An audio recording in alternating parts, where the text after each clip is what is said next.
जन सुविधाओं के नाम पे हमें मिलता है रेफर। हमारे वहाँ ना आईसीयू है, ना वेंटिलेटर है, ना हमारे पास जो डॉक्टर होते हैं वो है।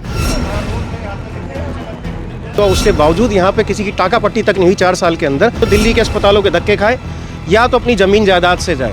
फरीदाबाद को नाश करने के लिए इस तरह की क्रिया प्रतिक्रियाएं यहाँ हो रही हैं। इंस्टाफीड का डिजिटल प्लेटफॉर्म देख रहे हैं आप और मैं हूं आपके साथ तरुण तायल। आपको बता दूं कि इस समय जो है फरीदाबाद के गांव छायसा में हूं। दरअसल बताएं कि ये जो क्षेत्र है ये काफ़ी ज़्यादा फेमस है और इसके पीछे की वजह है यहाँ का गोल्डफील्ड अस्पताल। यानी कि कहीं कि पहले ये अस्पताल हुआ करता था लेकिन इसके बाद मेडिकल कॉलेज बना, लेकिन इस समय जो है ये सरकारी हाथों में है। ये पर्दे के पीछे ज़मीनें हड़पने का और सरकार के खजाने को खाली करने का एक यंत्र है। अगर सुविधा देनी होती है ये ट्रॉमा सेंटर के लिए आज पिछले 5-7 साल से चिल्ला रहे हैं। ट्रॉमा सेंटर फरीदाबाद में क्यों नहीं बनाया जाता? बोलते भाई 60 किलोमीटर होना चाहिए, जो तो 38 किलोमीटर में क्यों बना दिया? अन्य जगहों पर नहीं बने क्या? अन्य जगहों पर बने हुए, लेकिन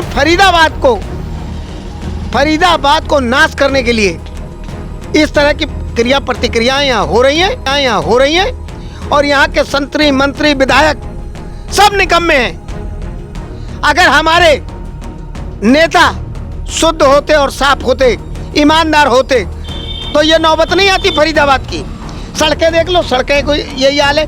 ये कहा कि अटल बिहारी वाजपेयी के नाम पे मेडिकल कॉलेज बना, लेकिन सड़क देख रहे हो, सड़क का क्या हाल है? यहाँ पहुँचने में कम से कम 2.5 घंटे लगते हैं बल्लभगढ़ से। ये हालात है। आज अटल बिहारी जी की ये स्थिति हो गई है। शर्म नहीं आती है नेताओं को, और चुनाव में भीख मांगने के लिए आ जाते हैं। वोट दे दो, वोट दे दो। पहले नोट 5 साल खींचो, फिर उसके बाद में वोट मांग लो। नहीं, अगर हम बात करें अब इसकी, आपके इस धरने के बाद 2 दिन का आपका ये सांकेतिक धरना है, लेकिन इसके बाद की रणनीति क्या है आप लोगों की? जल्द बताई जाएगी पूरा विस्तार से। अगर अभी पूछ लोगे तो आगे भी कुछ चाहिए ना।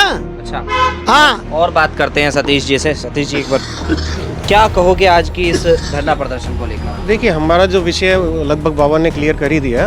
30 लाख की हमारी जो पॉपुलेशन है और टैक्स रेवेन्यू जनरेट करने में हम हरियाणा के अंदर दूसरे नंबर, और जन सुविधाओं के नाम पे हमें मिलता है रेफर। आप जाके बीके में देखेंगे, वहाँ पे 4-4 घंटे लोग खड़े रहते हैं, उनका नंबर नहीं आता। उसके बाद वहाँ दवाइयाँ उपलब्ध नहीं होती। उसके बाद हमारे वहाँ ना आईसीयू है, ना वेंटिलेटर है, ना हमारे पास जो डॉक्टर होते हैं वो है। और यहाँ जो हज़ारों करोड़ रुपए जो जनता का खर्च हुआ, उसके बावजूद यहाँ पे किसी की टाका पट्टी तक नहीं हुई 4 साल के अंदर। ये बहुत गंभीर विषय है। जैसे बाबा ने भी उसके ऊपर थोड़ा बहुत खुलासा किया कि हो सकता है कि प्राइवेट संस्थान को देने की इनकी इच्छा हो, पर हमारी जो मंशा एक ही है और हमारी मांग एक ही है कि हमारे फरीदाबाद का जो मरीज़ है वो दिल्ली के अस्पतालों में धक्का ना खाए। और जो ये आप देखते हैं षड्यंत्र वहाँ पे देखा आपने कई बार, और हमारे पत्रकार साथी ने खुलासा किया कि वहाँ पे रेफर गैंग और दलाल बहुत होते हैं। और गरीब आदमी जब वहाँ पे जाता है, बड़ी उम्मीद से जाता है, तो उसको रेफर मिलता है, फिर वो दलालों के चंगल में आता है और उसके बाद वो प्राइवेट अस्पताल के बड़े बड़े बिल भुगतान करता है। उसके पास 2 ही ऑप्शन बचते हैं, या तो दिल्ली के अस्पतालों के धक्के खाए या तो अपनी ज़मीन जायदाद से जाए। तो अगर यहाँ के मंत्री संतरी कुछ उनके अंदर इंसानियत है और गरीबों के प्रति संवेदनाएं हैं, तो यहाँ पे जल्द से जल्द आईपीडी सर्विस शुरू करें। यहाँ लोगों को एडमिट नहीं किया जा रहा है या इमरजेंसी सर्विस स्टार्ट नहीं है। हमारी मांग सिर्फ यही है कि यहाँ पे इमरजेंसी सर्विस स्टार्ट की जाए, आईपीडी स्टार्ट की जाए, लोगों को एडमिट किया जाए। यहाँ पे जितने भी टेस्ट हैं वो अवेलेबल होने चाहिए। यहाँ पे अभी सिर्फ एक सीबीसी ब्लड टेस्ट होता है। यहाँ पे अभी एक्सरे तक की सुविधा नहीं है। आप जो कह रहे हैं कि यहाँ पे पेशेंट नहीं आता, पेशेंट इलाज के लिए आएगा। जब यहाँ इलाज ही नहीं है तो पेशेंट कैसे आएगा?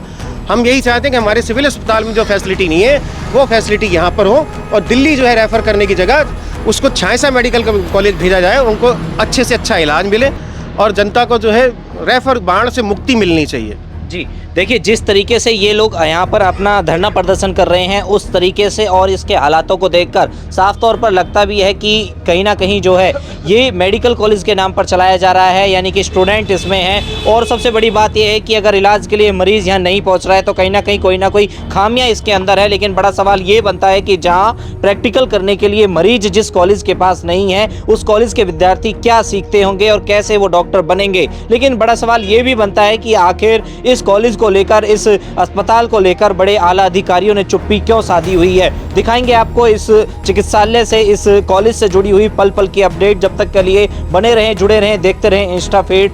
धन्यवाद।